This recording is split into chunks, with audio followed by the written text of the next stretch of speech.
Hubli Dharwad commissionerate ವ್ಯಾಪ್ತಿಯ Vidyanagar police ಠಾಣಾ ಸರಹದ್ನಲ್ಲಿ ಕೆಲವು ಟೂ ವೀಲರ್ ಅಫೆನ್ಸಸ್ ಆಗಿದ್ದ ಹಿನ್ನೆಲೆಯಲ್ಲಿ ಜುರಿಸ್ಟಿಕ್ಷನ್ ACP ಇನ್ಸ್ಪೆಕ್ಟ್ರು ಸಬ್ ಇನ್ಸ್ಪೆಕ್ಟರ್ಗಳು ಮತ್ತು ಅವ್ರದ್ದೊಂದು ತಂಡ ಕಾರ್ಯೋನ್ಮುಖರಾಗಿ ಯಾರು ಈ ಒಂದು ಕೃತ್ಯಗಳನ್ನು ಮಾಡಿದ್ದಾರೆ ಅಂತಂದು ಪತ್ತೆ ಮಾಡೋಂಥ ಸಂದರ್ಭದಲ್ಲಿ CCTV ಫುಟೇಜಲ್ಲಿ ಕೆಲವು ಇನ್ಫಾರ್ಮೇಷನ್ನು ಇನ್ಪುಟ್ಸ್ ಸಿಗುತ್ತೆ. ಅದ್ರ ಬೇಸಿಸ್ ಮೇಲೆ ಪತ್ತೆ ಮಾಡುವಂಥ ಪ್ರಯತ್ನ ಮಾಡಿದಾಗ ಒಟ್ಟು 12 ಟೂ ವೀಲರನ್ನು ರಿಕವರಿ ಮಾಡಿದ್ದಾರೆ. ಅದರಲ್ಲಿ 7 ಪ್ರಕರಣಗಳು ಹುಬ್ಬಳ್ಳಿ ವಿದ್ಯಾನಗರ ಪೊಲೀಸ್ ಠಾಣೆಯಲ್ಲಿ ದಾಖಲಾಗಿದ್ದು, ಕೇಶವಾಪುರ ಪೊಲೀಸ್ ಠಾಣೆಯಲ್ಲಿ 3, ಹುಬ್ಬಳ್ಳಿ ಉಪನಗರ 1 ಮತ್ತು ಧಾರವಾಡ ಶಹರ ಸೇರಿದಂತೆ ಒಟ್ಟು 12 ಪ್ರಕರಣಗಳು ಇದರಲ್ಲಿ ಪತ್ತೆಯಾಗಿದೆ.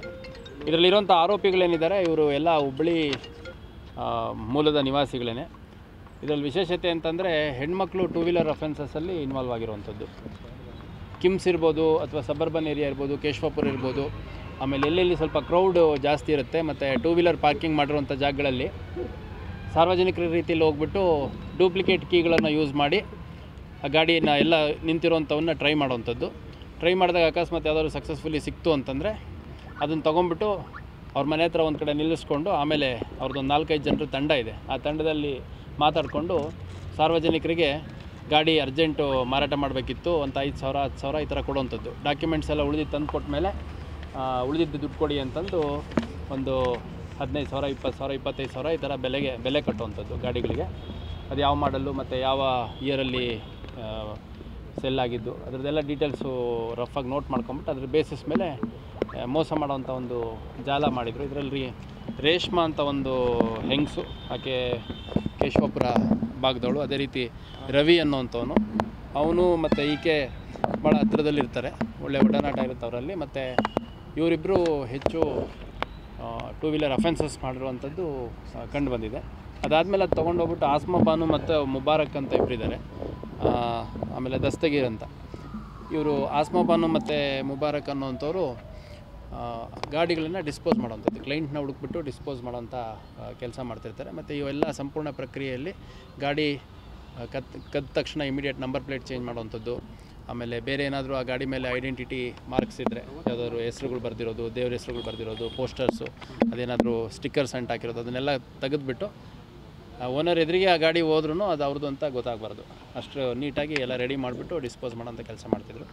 ಇದರಲ್ಲಿ ಮುಬಾರಕ್ ಅನ್ನೋನ ಮೇಲೆ ಈ ಹಿಂದೆ ಸವಣೂರು ಪೊಲೀಸ್ ಠಾಣೆಯಲ್ಲಿ ಒಂದು 2023ರಲ್ಲಿ ಒಂದು ಪ್ರಕರಣ ದಾಖಲಾಗಿದೆ. ಈ ರೇಷ್ಮಾ, ರವಿ, ಆಸ್ಮಾ ಬಾನು ಮತ್ತು ದಸ್ತಗೀರ್ ಅವ್ರ ಮೇಲೆ ಸದ್ಯ ಪ್ರಕರಣ ದಾಖಲಾಗಿರುವಂಥದ್ದು ಯಾವುದು ಕಂಡು ಬಂದಿಲ್ಲ. ಬಟ್ ಇನ್ನೂ ನಾವು ನ್ಯಾಯಾಲಯದ ಮುಂದೆ ಹಾಜರು ಮಾಡಿ ವಶಕ್ಕೆ ತೊಗೊಂಡು ಮತ್ತು ಫರ್ದರ್ ವಿಚಾರಣೆಯನ್ನು ಮಾಡಬೇಕಾಗಿದೆ. ಒಟ್ಟು 12 ಪ್ರಕರಣಗಳಲ್ಲಿನ 12 ಟೂ ವೀಲರನ್ನು ನಾವು ಪತ್ತೆ ಮಾಡಿದ್ದೀವಿ.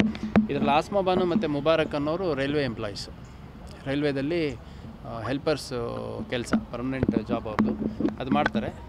ಅದ್ರ ಜೊತೆಗೆ ಮೋಸ್ಟ್ಲಿ ಫ್ರೀ ಟೈಮ್ ಇದ್ದಾಗ ಈ ಕೆಲಸ ಕೂಡ ಮಾಡ್ತಿದ್ರು ಅಂತ ಅಲ್ಲ. ತಂದೆ ತಾಯಿಗಳದ್ದು ನಾವು ಹೇಳಲಿಕ್ಕೆ ಇಷ್ಟಪಡಲ್ಲ, ಯಾಕಂದರೆ ಈ ಕೃತ್ಯ ಮಾಡೋವಂಥದ್ದು ಯಾವುದ್ರ ಜೊತೆ ಹೇಳ್ಕೊಡ್ತಾರೆ ಕಳ್ತನ ಮಾಡ್ಕೊಂಬನ್ನಿ ಅಂತ.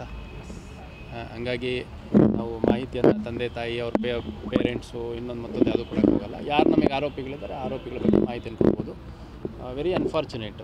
ಈ ಆಸ್ಮಾ ಬಾನು ಮತ್ತು ಮುಬಾರಕ್ ಏನಿದ್ದಾರೆ ಇವರು ರೈಲ್ವೆ ಎಂಪ್ಲಾಯೀಸ್ ಆಗಿ ಕೈ ತುಂಬ ಸಂಬಳ ಬರ್ತಿದ್ರು ಕೂಡ ಇಂಥ ಒಂದು ಕೃತ್ಯ ಮಾಡಿರುವಂಥದ್ದು ಭಾಳ ಶಾಕಿಂಗ್ ನಮಗೂ.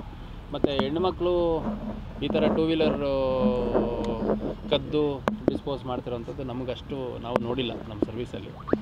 ಸೊ ಹಂಗಾಗಿ ಇದ್ರ ಜೊತೆಗೆ ಇನ್ನು ಯಾರ್ಯಾರು ಇವರಿಗೆ ಸಹಕರಿಸ್ತಿದ್ರು ಅನ್ನೋಂಥದ್ದೆಲ್ಲ ಪತ್ತೆ ಮಾಡಲಿಕ್ಕೆ ನಮ್ಮ ಅಧಿಕಾರಿಗಳಿಗೆ ಸೂಚನೆ ಕೊಟ್ಟರು. 2023 ಕೇಸಿನಲ್ಲಿ ಕೆಲವು, ಆಮೇಲೆ 24ರಲ್ಲಿ ಆಗಿರುವಂಥದ್ದು. ನಮಗೆ ಆರೋಪಿಗಳು ನೋಡ್ರಿ ಹೆಂಗೆ ಮಾಡ್ತಾರೆ, ಕಳ್ಳರಾಗಲಿ ಅಥವಾ ಯಾರೇ ಮನೆ ಕಳ್ಳತನ ಮಾಡಿರೋ ರಾಬರಿ, ಯಾವ ಪೊಲೀಸರು ಪತ್ತೆ ಮಾಡಿರ್ತಾರೋ ಅವನು ಮಾತ್ರ ಒಪ್ಕೋತಾರೆ ಜನರಲಿ.